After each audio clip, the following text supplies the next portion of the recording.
So the thing that would be best for you, because you have enough melanin in your hair, your eyes, your beard, and you have psoriasis, that you have this extreme need for UV light. So you Yeah. need UVA and near infrared light to fix the Yeah. psoriasis. Now, what The is it only also? the only thing that has ever worked for me is if I go down to say Mexico or Latin America and I get that intense Right. UV sunlight for a little bit each day. And you have to be worried because you know that psoriasis is a pre-malignant condition.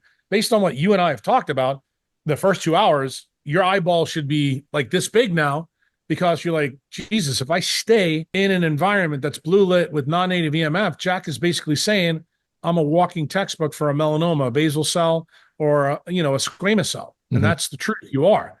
And the dermatologist will tell you that the sun is going to poison you. You're saying Remember, I just said I'm the not sun getting is going to enough be, UV. you got it. And that should point out to people listening to this podcast just how not understanding the biophysics can lead a clinician who's biochemistry based, which is what a dermatologist is, to recommend blocking the sun when I tell you you want to do exactly the Mm-hmm. opposite. Mm-hmm. And so And I love the fact that you did that for your own audience and you use your own biology to lay out the thought pattern so people could see it for themselves. And ultimately, you already know you did the biohack in your head, which I appreciated.